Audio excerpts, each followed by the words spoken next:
A high-ranking Mexican cartel leader is back in a downtown LA courtroom. Christian Fernando Gutierrez Ochoa is accused of faking his own death to live a life of luxury in California. He's a son-in-law, the leader of one of the world's most violent drug trafficking operations. And Eyewitness News reporter Rob Hayes has details on what happened today in court.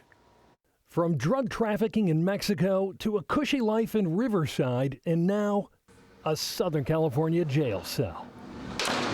Federal investigators say that's the story of Christian Fernando Gutierrez Ochoa, a high-ranking member of the Jalisco drug cartel. They say he faked his own death and was living under a false identity in Riverside.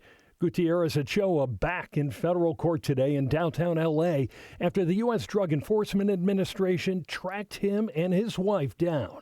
And opened up a coffee shop here in Southern California, and the two of them just trying to be under the radar. Bill Bodner is a retired DEA special agent in charge and spent much of his career battling Mexican drug cartels. He says Gutierrez Ochoa's crime family, the Jalisco cartel, is one of the most violent in the world. And even though he had allegedly left the drug business, Bodner says Gutierrez Ochoa would still be a magnet for danger here in Southern California.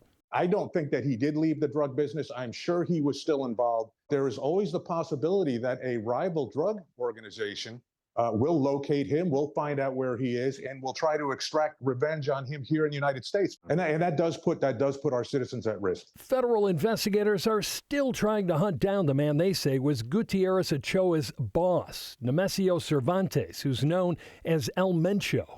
As El Mencho's lieutenant, Gutierrez Ochoa is accused of distributing massive amounts of meth and cocaine that eventually worked their way into the U.S.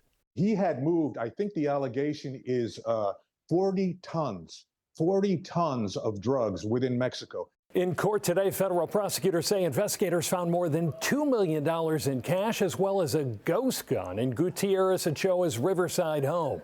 His case is now being sent to Washington, D.C. In the newsroom, Rob Hayes, ABC 7 Eyewitness News.